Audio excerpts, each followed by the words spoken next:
Durand cup 2024-এর আর মাত্র একটাই match বাকি, অর্থাৎ এই ম্যাচের পরে আমরা জেনে যাব যে এইবারের ডুরান্ড কাপ চ্যাম্পিয়ন্স কারা। কিন্তু এছাড়াও তো তিনটে এরকম পুরস্কার রয়েছে যার জন্য অনেক প্লেয়ার্সরাই এই মুহূর্তে ফাইট করছে। এই তিনটে পুরস্কার হচ্ছে গোল্ডেন বুট, গোল্ডেন বল এবং গোল্ডেন গ্লাভস। আজকে চলো এই ভিডিওতে আমরা আলোচনা করে নেব যে এইবারের ডুরান্ড কাপের এই অ্যাওয়ার্ডসগুলো কারা পেতে পারে বা কারা এই রেসে রয়েছে এই অ্যাওয়ার্ডসগুলো পাওয়ার জন্য। নমস্কার বন্ধুরা, welcome to talking football today. ভিডিওটা ভালো লাগলে লাইক এবং শেয়ার করতে কিন্তু একদম ভুলবে না। যারা প্রথমবার এসেছো এই চ্যানেলে এবং এখনও এই চ্যানেলটাকে সাবস্ক্রাইব করনি, অবশ্যই সাবস্ক্রাইব করে নিও এরকম ডেইলি ইন্ডিয়ান ফুটবল আপডেট পাওয়ার জন্য। আপাতত চলো শুরু করা যাক আজকের এই ভিডিওটা এবং শুরু করব ফার্স্টেই আমরা গোল্ডেন গ্লাভস অ্যাওয়ার্ড নিয়ে। তো দেখো, এই অ্যাওয়ার্ডটা বেসিক্যালি দেওয়া হয় টুর্নামেন্টের শ্রেষ্ঠ গোলকিপারকে। এবার আনফর্চুনেটলি বলো বা ফর্চুনেটলি বলো কিছু জনের জন্য এই অ্যাওয়ার্ডটা শুধুমাত্র পারফরমেন্সের বেসিসে দেওয়া হয় না। তো একটা গোলকিপার একটা গোটা টুর্নামেন্ট হয়তো আউটস্ট্যান্ডিং ফুটবল খেলতে পারে, বাট আলটিমেটলি দেখা যায় যে যেই গোলকিপারের কাছে সব থেকে বেশি ক্লিন শিট রয়েছে সেই কিন্তু এই গোল্ডেন গ্লাভস পায়। মাঝে আইএসএল এর একটা খুব ভালো নিয়ম ছিল, আমি জানি না এক্স্যাক্টলি এখনো সেই নিয়মটা আছে কিনা, বিকজ আমি শেষ 2 বছর অনেকটাই দূরে ছিলাম এই সব কিছুর থেকে। তো কোনো রুলসের মধ্যে পরিবর্তন এসছে কিনা এটা আমি ঠিক জানি না, বাট আমি বলছি প্রায় 2-3 বছর আগেকার নিয়ম, যেখানে আইএসএল এর গোল্ডেন গ্লাভস দেওয়া হতো যার মিনিটস পার গোল কনসিড সব থেকে বেশি থাকতো। তো সেখানে তুমি একটা গোলকিপারের পারফরমেন্সও দেখছো এবং এরই সাথে ক্লিন চিটও দেখছো, দুটো প্যারামিটার মিলিয়ে তুমি কিন্তু গোল্ডেন গ্লাভস নির্ধারণ করছো। বাট অনেক টুর্নামেন্টসেই এই জিনিসটা ইউজ করা হয় না, টিপিক্যালি পুরোপুরি ক্লিন শিট দেখেই তারা এই অ্যাওয়ার্ডটা দেয়। তো এই মুহূর্তে যদি আমরা ডুরান্ড কাপের ক্লিন শিটের রেকর্ড দেখি, তাহলে যেই দুই গোলকিপার এই মুহূর্তে এই গোল্ডেন গ্লাভস জেতার রেসে রয়েছেন তারা হচ্ছেন গুরপ্রীত সিং সান্ধু এবং নর্থ ইস্ট ইউনাইটেডের গুরমিত সিং। এই দুই গোলকিপারই 3টে করে ক্লিন শিট রেখেছে এই গোটা টুর্নামেন্টটায়, যার ফলে তাদেরই চান্সেস রয়েছে এইবারের গোল্ডেন গ্লাভস জেতার। বিশাল কেত বোধহয় সম্ভবত একটা ম্যাচ ক্লিন শিট রেখেছেন, তো ফাইনালেও যদি তিনি ক্লিন শিট রাখেন তাহলেও গোল্ডেন গ্লাভস জেতার তার এই মুহূর্তে কিন্তু চান্স নেই। অবভিয়াসলি আমার মনে হয় এই টুর্নামেন্টের শ্রেষ্ঠ গোলকিপার বিশাল কেত, এখানে কোনো সন্দেহ নেই। বাট যদি আমরা রুলস দেখি তাহলে রুলস বলে দেয় যে এইবারের golden glove either Gurmeet Singh পাবে অথবা গুরপ্রীত সিং সান্ধু পাবে। যদি গুরমিত আরও একটা ক্লিন শিট ধরে রাখতে পারে ফাইনালে তাহলে তো আউট অ্যান্ড আউট উইনার ওই। আর যদি সেটা না হয় তাহলে এটা হতে পারে যে যেহেতু গুরমিত আরও একটা ধাপ এগিয়েছে, ফাইনাল খেলছে, সেই কারণে গোল্ডেন গ্লাভস হয়তো গুরমিত সিং পেতে পারে। তো মোহনবাগান সমর্থকরা একটু অখুশি হবেন বটেই। আর যদি মোহনবাগান অ্যাকচুয়ালি ডাউন হিরোজ যে ম্যাচটা ছিল সেখানে যদি বিশাল কেত খেলতেন তাহলে তার কাছে 2টো ক্লিন শিট থাকতো এবং ফাইনালে যদি ক্লিন শিট ধরে রাখতেন তাহলে গোল্ডেন গ্লাভস বিশাল কেতই পেতেন। বাট আনফর্চুনেটলি সেটা হওয়ার চান্সেস কিন্তু খুবই কম, যদি না কোনো রকমের পরিবর্তন রুলসের মধ্যে হঠাৎ করে ডুরান্ড কমিটি নিয়ে আসে। বাট ডুরান্ড কাপের অফিসিয়াল পেজ থেকে এটাই জানানো হয়েছে যে এই মুহূর্তে গোল্ডেন গ্লাভসের রেসে গুরপ্রীত সিং এবং গুরপ্রীত সিংই আছে। তো এটা গেল গোল্ডেন গ্লাভ। সমর্থকরা অবশ্যই জানি যে তোমাদের কি মতামত এই পুরো বিষয়টা নিয়ে। যদি আমরা চলে আসি এবার গোল্ডেন বুটের তালিকায়, তাহলে এই মুহূর্তে গোল্ডেন বুট জেতার প্রধান দাবিদার হচ্ছেন নোয়া সাডোয়ি। 6টা গোল করেছেন এই ডুরান্ডে, 2টো হ্যাট্রিক করেছেন অ্যাগেনস্ট ভেরি উইক টিমস, যার ফলে তিনি ফেভারিট, এখানে কোনো সন্দেহ নেই। তবে 3জন এরকম প্লেয়ার্স রয়েছে যারা নোয়া সাডোয়ি থেকে এই অ্যাওয়ার্ড ছিনিয়ে নিতে পারে। বিশাল বড় চ্যালেঞ্জ, এখানে কোনো সন্দেহ নেই।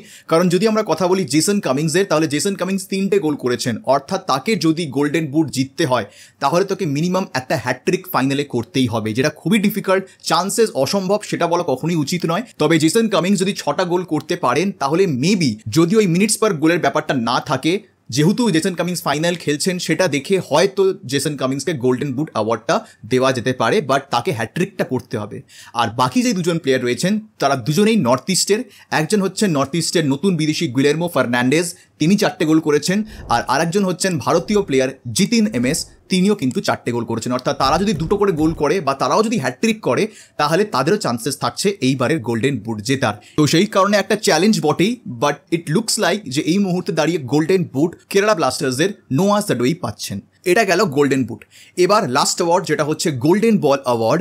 তো এই গোল্ডেন বল অ্যাওয়ার্ডের জন্য এটাও আমি নই, এটা ডুরান্ড নিজেরাই পোস্ট করে জানিয়েছিল যে 3জন এরকম প্লেয়ার্স রয়েছেন যারা এই মুহূর্তে গোল্ডেন বল জেতার প্রধান দাবিদার। এবং এই গোল্ডেন বল তারা নির্ধারণ করছে কিভাবে, যারা সব থেকে বেশি player of the match award জিতেছে সেই বেসিসেই একমাত্র এই গোল্ডেন বল দেওয়া হচ্ছে, যেটা খুবই হাস্যকর আমার মনে হলো। এখানে আমি প্লেয়ারদেরকে ছোট করছি না, ডেফিনেটলি যারা লিস্টে রয়েছেন, যেরকম এই মুহূর্তে মদিতালাল সেই লিস্টে রয়েছেন, নোয়া সাডোয়ি সেই লিস্টে রয়েছেন, হয়েছেন, কিন্তু এরা ফাইনাল খেলছে না, এরা কোয়ার্টার ফাইনালেই বিদায় নিয়ে নিয়েছেন।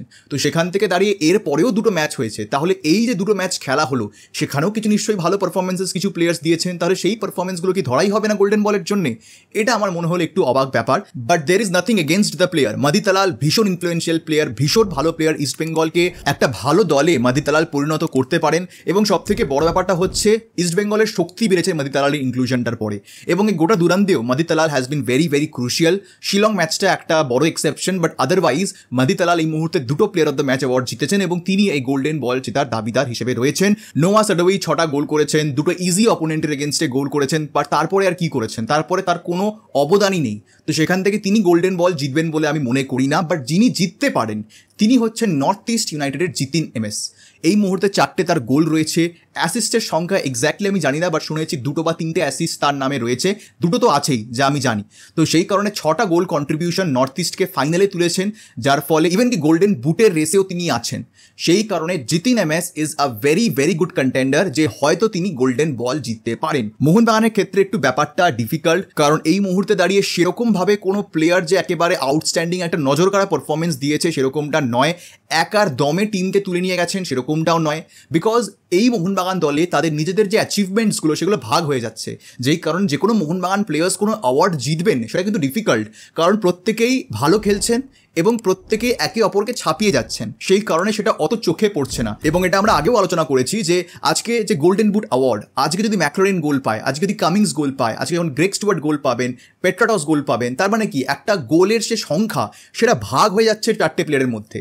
সেখানে সেটাই হয়তো অপোনেন্ট টিমসে একটাই প্লেয়ার একই অ্যামাউন্ট অফ গোল করছেন, যেই কারণে তিনি গোল্ডেন বুট জিতে নিয়ে বেরিয়ে যাচ্ছেন। এবং সত্যি বলতে এটা একটা ভালো জিনিস যে মোহনবাগান পুরোপুরি একটা টিম পারফরমেন্সের ওপর বেস করে তারা নিজেরা খেলছেন এবং কোনো ইন্ডিভিজুয়াল প্লেয়ারের ওপরে তারা ভরসা করে ম্যাচ খেলতে নামছেন না। তো এটা একটা ভালো জিনিস। তো এখানে মোহনবাগান সমর্থকদের আমার মনে হয় যে মন খারাপ করা উচিত নয়, বাট যা এই মুহূর্তে ট্রেন্ড সেই অনুযায়ী কিন্তু মোহনবাগানের কোনো প্লেয়ার এই মুহূর্তে দুরান্ত কাপের কোনো অ্যাওয়ার্ড জিতবেন সেটার চান্সেস কিন্তু খুবই কম, যদি না জেসন কামিংস হ্যাট্রিক করে ওই গোল্ডেন বুট অ্যাওয়ার্ডটা জিততে পারেন।